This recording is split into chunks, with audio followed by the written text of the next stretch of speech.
I'm divorcing you, and I've already sold the house in Laguna to start a new life with Marcus." She laughed. That laugh, the same one that used to light up entire rooms, cut through the phone like glass. "My name is Daniel Reeves, and I'm 51 years old. For the last 22 years, I've worked as a strategic lease negotiator based in Seattle, Washington. I built a career around catching what others missed, the hidden clauses, the mispriced properties, the overlooked contingencies. But I hadn't applied that same attention to my own marriage. Not until it was unraveling across an ocean. Before we continue, if you believe justice comes not from yelling, but from calm, calculated truth, hit subscribe, like, and share this story with someone who needs to hear it. The call came on a Thursday. I was 4 days into a business trip in Zurich, finalizing a distribution lease for a German logistics firm. It was 7:13 a.m. local time when my wife of 16 years, Sabrina, decided that was the moment to burn everything down. "Marcus and I deserve a fresh start," she said with a kind of smug resolution I'd heard dozens of times before, from clients, adversaries, and too many former friends navigating bitter divorces. The house in Laguna she referred to had been our shared retreat for over a decade. A 4-bedroom villa perched over cliffs that caught the California sun just right. I'd poured my heart into that home. Sabrina had poured Prosecco. "It sold fast," she continued. "Marcus handled most of the showings. He's got such a presence with buyers." Marcus Adams, her personal trainer for the last 14 months. A man who once cornered me at a fundraiser to ask how much my cufflinks were worth. I didn't raise my voice, didn't curse. I simply asked, "When did escrow close?" "Yesterday," she said, sounding almost disappointed that I wasn't yelling. "Well," she added, "you'll probably want to book the Marriott when you fly back. Marcus is already staying at the house. Oh, and we're gutting the kitchen." After the call, I just sat there. A muted hotel room in Zurich, rain tapping gently against the glass. For nearly an hour, I didn't move. Then I opened my laptop. 2 emails. One to Meredith Cole, my escrow agent for 15 years. The other to Jared Stanton, the only attorney I trust in this world.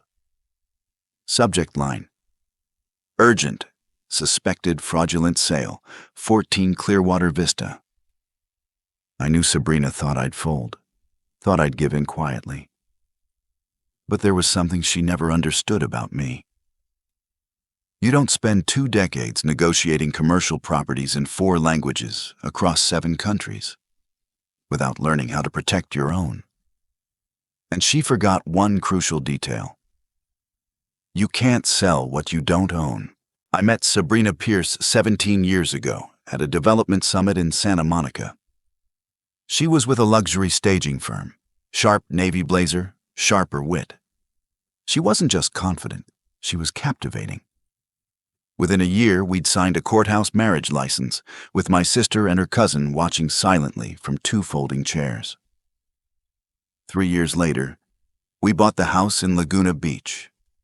4 bedrooms, hardwood floors, a cliffside view that wrapped around like a postcard.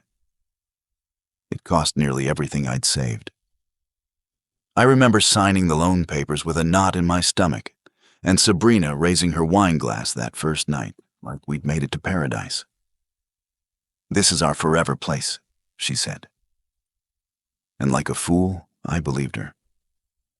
For over a decade, we made it work.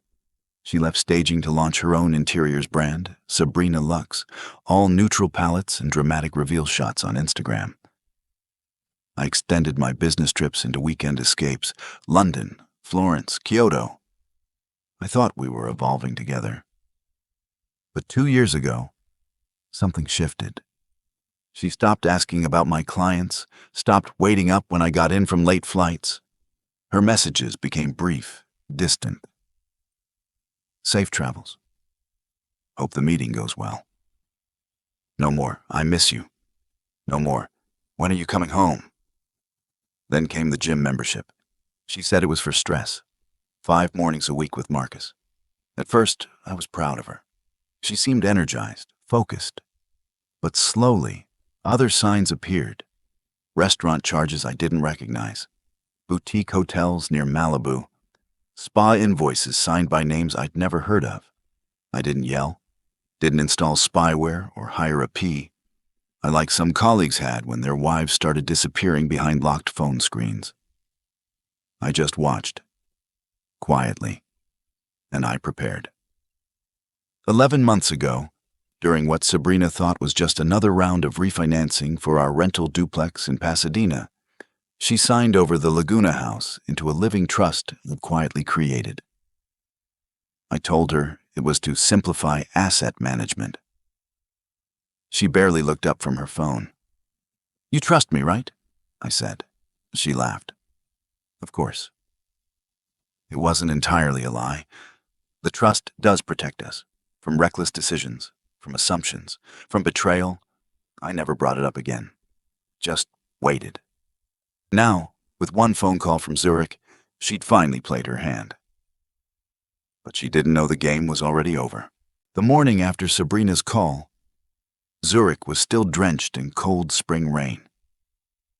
I stood by the window of my hotel room, sipping burnt coffee from a paper cup, watching commuters huddle under umbrellas as trams passed by like clockwork. In another life, I might have admired the efficiency. That morning, it just felt hollow. I pulled the property file from my briefcase, a habit from earlier days, really, keeping originals with me whenever I traveled. Clients flaked, deals unraveled. Once, a Swiss textile company tried to back out of a warehouse lease because the building's name was misspelled. Since then, I carried every document that mattered. And the Laguna Beach deed definitely mattered. It sat there in my hands, neatly labeled, notarized, and as precise as the city zoning codes it complied with. The Reeves Living Trust, sole trustee, Daniel Reeves. Not Sabrina, not joint, just me. A year ago, I'd buried the trust documents within a stack of refinancing paperwork for a rental we owned in Pasadena. Sabrina had signed off during a whirlwind morning before her brand launch party. She was too busy texting her assistant about table linens to notice the bold line that read, "Transfer of beneficial interest. 14 Clearwater Vista." That was the day I stopped reacting emotionally and started responding logically. She always laughed at my obsession with fine print. "You read contracts like they're novels," she'd say, scrolling Instagram in bed beside me. "Life's too short for all that." But she never understood. Details are where the truth hides. The details saved that house. Jared responded quickly. After reviewing the trust, he confirmed what I already suspected. She never had legal authority to sell, he said. Any sale would be null, and if she presented herself as the owner, it crosses into fraud. "Do we pursue criminal charges?" I asked. "That depends," he replied. "Do you want retribution or resolution?" I stayed quiet for a long moment, because deep down, I knew the answer. I didn't want revenge. I wanted stability, justice, a clean correction, not destruction. We flagged the property with the Orange County Recorder's Office, contacted title companies, and prepared the affidavit. The house wasn't going anywhere, and neither was I. I didn't tell Sabrina I was coming home. The flight from Zurich to LAX was long, but quiet. I didn't read, didn't sleep, just sat in stillness. I landed at 8:15 a.m., picked up a rental, black SUV, no questions, and drove south in silence. The closer I got to Laguna Beach, the more I could feel the tide shift in me. Not anger, just focus. It was almost noon when I turned onto Clearwater Vista Drive. A sleek, dark gray Range Rover I didn't recognize was parked in my usual spot. Marcus, I presumed. I unlocked the front door without knocking. She hadn't even changed the codes. Inside, I could hear music drifting from the kitchen, upbeat, careless. Laughter followed, her voice and his, mixing like they owned the air. I walked down the hallway slowly, suitcase in hand. They didn't hear me at first. Sabrina stood barefoot in a sundress I didn't recognize, leaning on the island.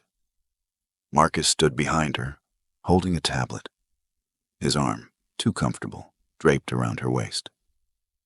They both looked up. Her face flinched just a moment, then smoothed into a smile. "Daniel," she said, as if she'd seen me at the grocery store. Not the house she tried to sell. "You weren't supposed to be back until Monday." "Clearly," I said, setting the suitcase down gently. My eyes went to Marcus. He dropped his arm. "This is awkward," Marcus stammered. "I should probably—" "Actually," I cut in, "you might want to stay. This involves you too." Sabrina's expression turned stony. "Daniel, don't make this dramatic. I've been unhappy for years. Marcus and I, this is just the next chapter." I nodded slowly. "And that's fine. But first, we need to talk about the fraudulent sale you tried to push through last week." She blinked. "What?" I opened my briefcase, pulled out the deed, and placed it on the counter. "This house belongs to the Reeves Living Trust. You signed it over nearly a year ago. Remember that refinancing package for Pasadena? You didn't read it." She snatched the documents, eyes scanning fast. I watched her mouth tense as the truth settled in. "This isn't valid," she muttered. "It is," I replied calmly. "Legally binding, filed, notarized, and protected. The sale? Voided. Title companies have been notified. The buyer? Informed. Marcus?" I turned to him. "That buyer, your brother, Evan Adams, right? Shell company with a rushed bid at below market value?" His face went pale. "I'll wait in the car," he muttered, and left without another word. Once we were alone, Sabrina turned back to me, voice sharp. "You tricked me." "No," I said. "I protected myself. You didn't read what you signed. That's not trickery. That's negligence." She softened her tone, changed tactics. "We can still split the proceeds. Be civil." "There are no proceeds," I said. "There's no sale. But there are lawyers. Yours will probably want to call mine." I picked up my briefcase and turned to the door. "I'll be at the Fairmont downtown tonight. I'll move back in Monday." She called after me, voice brittle. "This isn't over, Daniel." I looked back once at the house we'd once built with hope. "Actually," I said softly, "I think it is." Sunday morning, I met Jared Stanton at his office in downtown Santa Ana. The building was quiet. No receptionist, no phones ringing. Just the low hum of the HVAC and the rustle of legal folders. Jared looked like he hadn't slept, but there was fire behind his eyes. "There's more," he said, spreading a file across the polished table. Inside were screenshots, bank statements, and flagged credit transfers. "She's been moving money for over a year," he continued, "from your joint accounts into a new one under her name only. About $185,000 so far. Some of it in the last 90 days I let out a breath I didn't know I was holding. That was our emergency fund," I muttered. "Rainy day money, for both of us. She's already used a portion," Jared said, sliding another page across. "This is a commercial lease agreement for a retail space in Old Town Savannah. Names on the lease, Sabrina Pierce and Marcus Adams. The fitness boutique opens next month." It felt like swallowing ice. This wasn't a fling. Wasn't even spontaneous. It was planned, thought out, funded. They'd been building a future on money she quietly took from ours. And the timing of the house sale made sense now. It wasn't about emotional closure. It was about cash flow. She needed capital, I said quietly. And fast. Jared nodded. That's not all. The buyer for your house, Horizon Equity Holdings. It's a shell. Registered to Evan Adams, Marcus's brother. We believe they intended to flip the house once you found out. Assume you'd negotiate a buyout or settlement under pressure. The room fell silent for a few seconds, too long. This wasn't just betrayal. It was orchestration. A coordinated scheme with forged trust at every turn. Looked out the window at the gray California sky. I don't want her in prison, I said. I just want my life back. Jared leaned forward. Then here's what I propose. A divorce settlement. You offer to waive criminal charges in exchange for her returning a significant portion of the funds. She relinquishes all claims to the Laguna property and any future business interests. Clean break, no courtroom circus. And if she refuses, then we pursue all civil and criminal remedies. Fraud, attempted grand theft, and conspiracy. Up to the DA, I didn't respond right away. The woman I once trusted with my name, my future, had treated me like an obstacle, something to maneuver past, not anymore. Send the offer, I said finally, but prepare for court. Because if she wanted to fight, this time I'd meet her in the arena. I spent the rest of Sunday at the Fairmont, alone in my suite, surrounded by the quiet clicking of hotel air conditioning and the rustle of legal files spread across the coffee table. Every page I turned felt like peeling back layers of a life I no longer recognized. Bank statements, wire transfers, auto pay schedules I never approved, like finding footprints in a house you thought was locked. The betrayal wasn't just emotional, it was administrative, systematic. Numbers don't lie, even when people do. My phone buzzed every hour. Sabrina, her sister, then an unknown number that I assumed was her lawyer. I let them all go to voicemail. Monday morning, I was already dressed by 6. By 7:15, I was standing in line at Orange County Superior Court. Jared had filed the divorce petition first thing, along with an emergency injunction to freeze any pending property transfers or business disbursements tied to my name. By 10 a.m., it was signed and entered into the court record. Sabrina could no longer legally touch the Laguna house, even if the trust hadn't already locked it in months ago. From there, I drove across town to Coastal Pacific Bank, where I had opened our joint account 13 years ago. I asked to speak with Carla Benson, the branch manager I'd helped secure a lease for back in the day. "Daniel," she said kindly, "what can I help with?" "I need to separate everything," I replied. "Today." In less than 90 minutes, the accounts were split, her access revoked, and my remaining liquid assets secured under a new trust account with multi-step verification. While Carla finalized the updates, I asked her to check one more thing. "Any recurring payments tied to Elite Wellness?" She typed for a moment. "There's a $325 payment scheduled for tomorrow. It's been processing monthly since last March."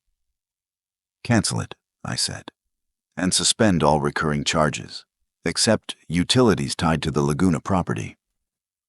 By noon, I'd updated my business cards, notified my company's HR about the change in spousal status, and signed new healthcare documentation. 15 years of financial entanglement, disentangled in under 6 hours. The clarity felt surgical, not bitter, just clean. On the drive back to the beach house, I didn't turn on music. I needed the silence. Needed to feel what it meant to take your life back, not with fury, but with calm authority. When I pulled into the driveway, Sabrina's car was gone, but the Range Rover was still parked in the shade. "Marcus," I stepped inside. The house still smelled like citrus cleaning spray and overpriced candles. He was in the living room, stuffing a duffel bag, startled the moment he saw me. "I was just grabbing my stuff," he said quickly. I didn't move, just stood there watching him. "She said you're trying to ruin her," he added, eyes darting everywhere but mine.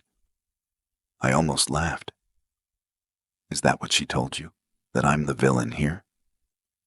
He shifted awkwardly. "She said you controlled everything, that she felt trapped."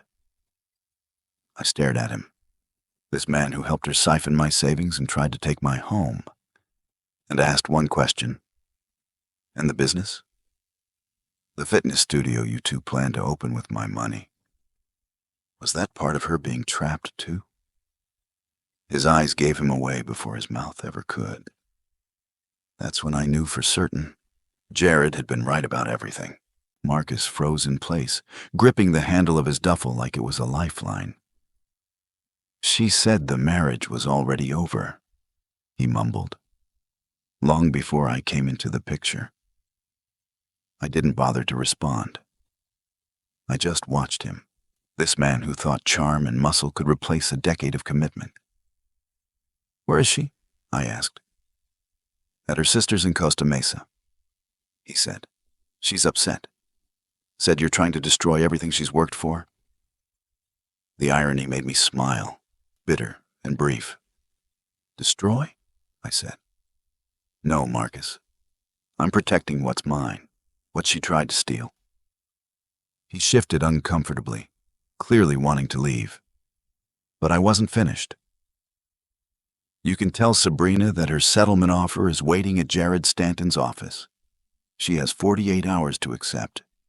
After that, we proceed with contested divorce filings and potential criminal charges." His face changed instantly. Eyes wide, voice suddenly brittle. "Criminal charges? What are you talking about?" I stepped closer, not aggressive, just firm. "Attempting to sell property she didn't own, transferring funds without consent, starting a business using stolen capital. You don't have to be a lawyer to understand what that means." He swallowed hard. "And your brother, Evan Adams, right? The man behind Horizon Equity Holdings?" Marcus nodded slowly, caught. "Tell him this. If he doesn't officially withdraw his offer on the Laguna property by end of business today, he'll be named as a co-conspirator in the fraud investigation." I stepped aside and let Marcus pass.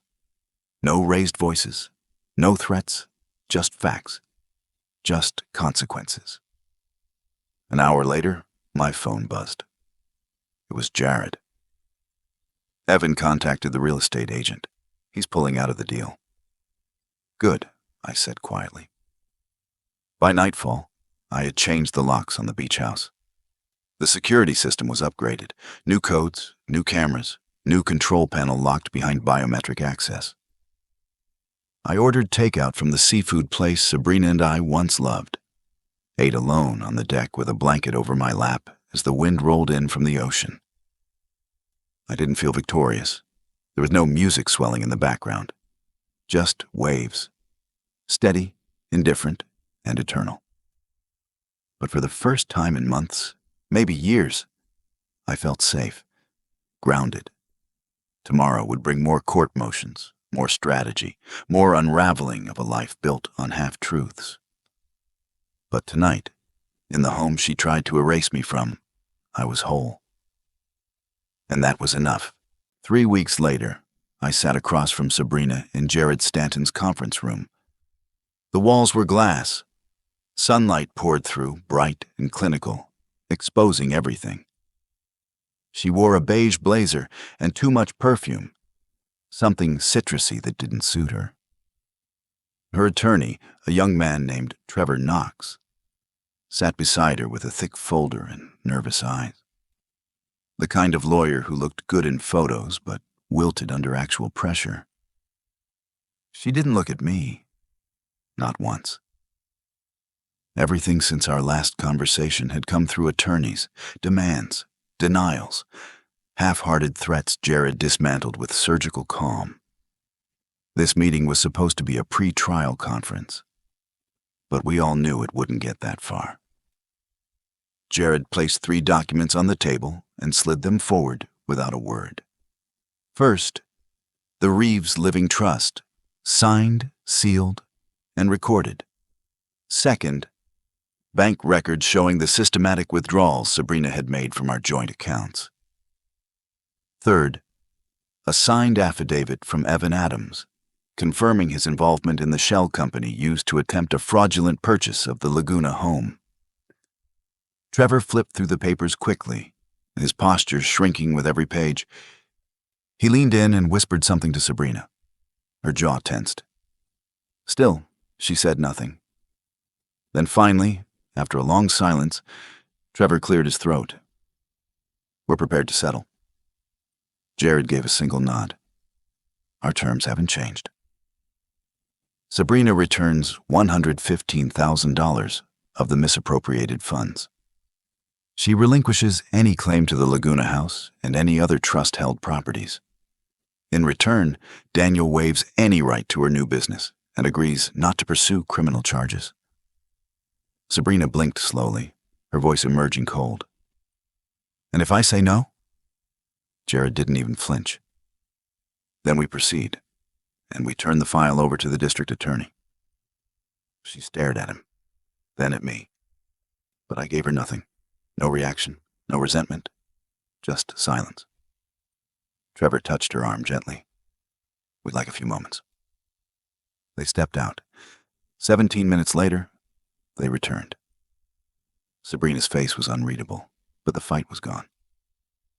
We accept the terms, Trevor said quietly. I nodded. Jared handed me a pen. I signed the agreement with a steady hand. Sabrina followed suit. Her signature, once etched on love letters, anniversaries, birthday cards, now reduced to a legal formality across the table. No apologies. No last words. It was over. And it was enough. 6 months later, I stood on the wraparound deck of the Laguna Beach House, coffee in hand, watching the sun rise over the Pacific. The air was quiet, salt, cedar, and the faint warmth of new beginnings. I'd renovated the kitchen, replaced the cracked tiles on the deck, upgraded to hurricane-grade windows, though we rarely got storms here. It wasn't just maintenance. It was symbolic. Each change wiped away another layer of what had once been ours. I no longer flinched at the memories. They didn't sting. They simply existed, like the old floorboards I'd ripped out and replaced. The divorce finalized 3 months ago. Clean, final. Sabrina returned the agreed-upon funds. No appeals, no further contact, aside from a courier delivering a small box of my old cufflinks and a note that said nothing. I didn't reply. I used the funds to invest in a commercial property in downtown San Diego, a 3-story office space with stable tenants and a rooftop view that reminded me of how far I'd come. I wasn't rebuilding. I was redefining. Word got around. A mutual friend mentioned Sabrina and Marcus had opened their fitness studio after all, but scaled down, half the square footage, with spotty Yelp reviews and a sluggish launch. I felt no satisfaction in that. Just a muted ache for what might have been if different choices had been made. But regret isn't a home you should live in, just a place you pass through. My phone buzzed. Meredith Cole, my longtime title agent and quiet ally in this whole process. "How's the beach house?" she asked. "Better every day," I replied, watching pelicans glide low across the water. "Thanks again for your help with the trust." "That's what friends are for," she said. "Actually, I came across a property I think you'll want to see. Commercial, clean title, similar setup to Laguna, but in the Mission District. Solid income stream, quiet seller. You want me to send it over?" I didn't hesitate. Send it. After we hung up, I stayed on the deck a little longer. The ocean rolled on, unchanged, indifferent, and dependable. There was comfort in its rhythm, a reminder that life, even after betrayal, moves forward. The house wasn't sacred. It wasn't magic. It was wood and glass and stone. But it was mine again. And sometimes, that's more than enough. She called unexpectedly on a Thursday afternoon. No lawyers, no agenda, just her voice, quiet and unsure. "Do you have a minute?" she asked. I hesitated, then stepped out onto the back patio of the San Diego property, phone pressed to my ear, watching a hummingbird hover over the garden below. "I'm listening," I said. There was a pause, long enough to know this wasn't about business. "I've just been wondering," she began. "How did you stay so calm through everything? I thought you'd break, yell, fight me." I took a breath, not out of anger, out of memory. Because I've negotiated with people who smile while lying to your face. I've seen deals collapse, careers implode. I learned a long time ago, rage doesn't protect anything, but preparation does. She didn't reply at first. "Did you ever love me?" Her voice cracked around the word, ever. I looked out at the horizon. The waves weren't visible from here, but I could hear them in my head, constant like truth. "I did," I said honestly, "and I think part of me always will. But love without trust is just nostalgia." There was nothing left to say after that. "I'm sorry, Daniel," she whispered. "For the money? Or for everything else?" "For all of it," she said, barely audible. "You didn't deserve that." "No," I agreed, "but I survived it." And then I ended the call. No final words, no second chances. Just the soft sound of a line going dead and a breeze sweeping through the palms. If this story moved you, please consider hitting like, share, and subscribe. Someone out there might need to hear it too.